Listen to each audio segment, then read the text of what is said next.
मराठवाड्यासह सोलापूर, सातारा आणि नाशिक जिल्ह्याला अतिवृष्टीचा तडाखा बसलाय। शेतकऱ्यांचं उभं पीक पाण्यात गेलेलं आहे, लाखोंचं नुकसान झालेलं आहे। तातडीने मदत द्या हा टाहो शेतकऱ्यांनी आता फोडलाय।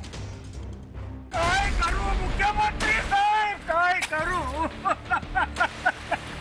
साताऱ्याच्या कराड तालुक्यातल्या शामगावमध्ये सोयाबीनचं प्रचंड नुकसान झालं। शेतात पाणीच पाणी साचलं, त्यामुळे शेतकऱ्यांनी हंबरडा फोडला।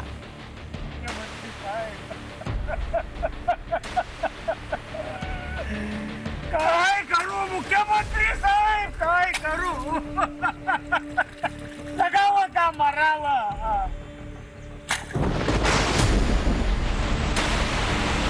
अहिल्यानगरच्या राहता तालुक्यातल्या पिंपळस गावात द्राक्षाची बाग पाण्यात गेली आहे। द्राक्षाच्या बागेत पाण्यात पोहतानाचा शेतकऱ्याचा व्हिडिओ व्हायरल झालाय।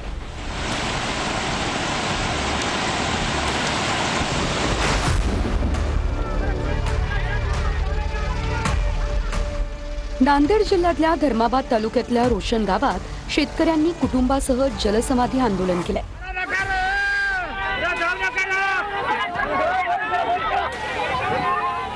गोदावरीच्या बॅकवॉटरमुळे शेतीचं नुकसान झालंय आणि त्यामुळे शेतकरी आक्रमक झालाय।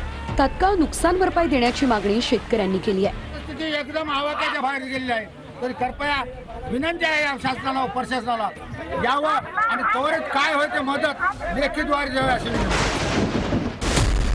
बीड जिल्ह्यातल्या जेवा पिंपरी आणि हिंगणी खुर्द या परिसरातील शेती पाण्याखाली गेली आहे। शेकडो एकर शेतीला तलावाचं स्वरूप आलंय।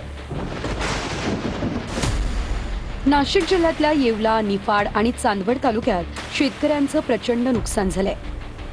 मका, सोयाबीन, कापूस, टोमॅटोच्या शेतीला मोठा फटका बसलाय। मदत करा, मदत करा, शेतकऱ्याला आर्थिक मदत करा, मदत करा, मदत करा, शेतकऱ्याला आर्थिक मदत करा।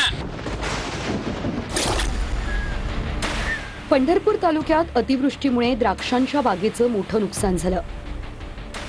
कासे गावात द्राक्षाच्या बागेत पाणीच पाणी झालं।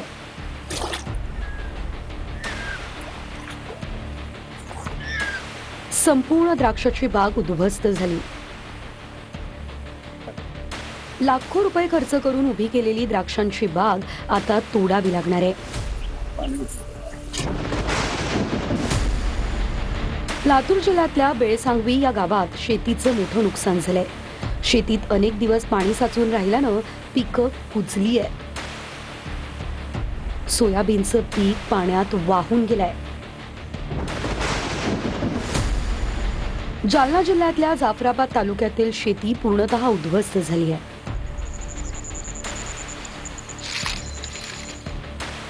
देवळेगव्हाण गावातल्या शेतकऱ्यांचा ऊस पूर्णतः जमीनदोस्त झालाय। एका शेतकऱ्याचा 5 एकरावरचा ऊस पूर्णतः भुईसपाट झालाय।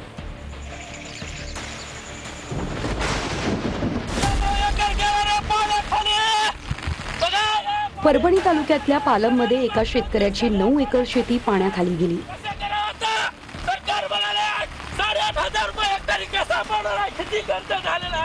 पालम तालुक्यात 150 मिलीमीटर पेक्षा जास्त पाऊस झाला। शेती पाण्यात गेल्यानं शेतकऱ्यानं हंबरडा फोडत मदतीची मागणी केली।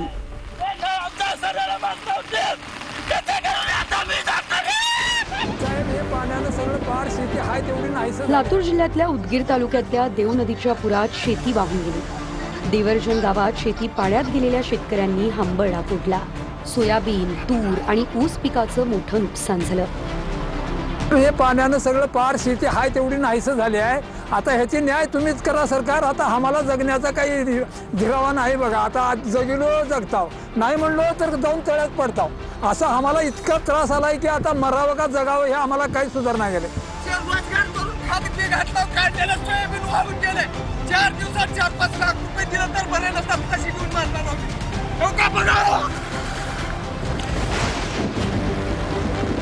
अहिल्यानगरच्या राहता तालुक्यातल्या खेडकेवाके परिसरातही शेती पाण्यात गेली आहे। झेंडूच्या फुलांच्या शेतीचं मोठं नुकसान झालंय। 2 दिवसांवर दसरा हा सण आहे। या सणाला झेंडूच्या फुलांना मोठी मागणी असते, पण त्याआधी शेतकऱ्यांची झेंडूची फुलं पूर्णतः बागच पाण्यात गेली आहे।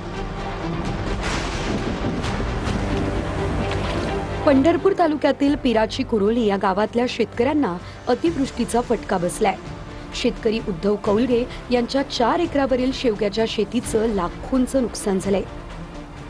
शेवग्याच्या झाडांना बहर आलेला असताना एकाही झाडावर शेंग उरलेली नाहीये. भंडाऱ्याच्या मोहोडी तालुक्यात शेतीचं मोठं नुकसान झालं. पिकं अक्षरशः जमीनदोस्त झाली. लवकरात लवकर पंचनामे करण्याची मागणी शेतकऱ्यांनी केली.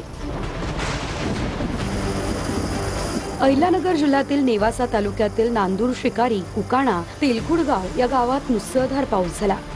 कापूस, तूर या पिकांचं प्रचंड नुकसान झालं. तातडीने पंचनामा करण्याची मागणी शेतकऱ्यांनी केली. जालना जिल्ह्यातल्या बदनापूर तालुक्यातल्या फळबागा पूर्णतः उद्ध्वस्त झाल्या आहेत. बदनापूर तालुक्यातल्या वाकुळी आणि आसपासच्या परिसरातल्या फळबागांमध्ये पाणीच पाणी साचलंय. परभणीच्या गंगाखेड तालुक्यातील गौड गावात दुसऱ्यांदा ढगफुटी सदृश्य पाऊस झालाय. कापूस, सोयाबीन पाण्याखाली गेल्यानं शेतकऱ्यांनी टाहो फुटलाय.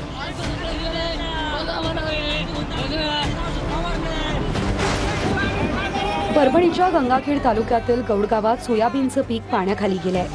शेतकऱ्यांचं सोयाबीन पूर्णतः कुजलंय. मदत करा असं म्हणत शेतकऱ्यांनी टाहो फुटलाय. हे सगळं होत असताना लोकांना जी काही मदत करायची आहे ती जास्तीत जास्त मदत करण्याची सरकारची मानसिकता आहे. म्हणून आपण हे देखील सांगितलंय की सरसकटच पंचनामे त्या ठिकाणी करा, लिनियंट राहा. कुठेही फार कायद्यावर बोट ठेवून, फार नियमांवर बोट ठेवून लोकांना त्रास होईल असं कोणी वागू नका. त्यामुळे त्या संदर्भात एकूण सगळ्या नुकसानीची माहिती आमच्याकडे आल्यानंतर अधिकची काय मदत करायची आहे त्याचा निर्णय सरकार करेल. जुलै ऑगस्ट जे काही नुकसान भरपाई त्याचा पंचनामा करून प्रस्ताव सरकारकडे पाठवला. आता सप्टेंबरचा पण प्रस्ताव जाईल. त्यामुळे त्यांना देखील त्याप्रमाणे शासनाच्या वतीने मदत होईल. जबाबदारी पूर्णपणे पार पडण्यासाठी सर्व यंत्रणा तयार आहेत.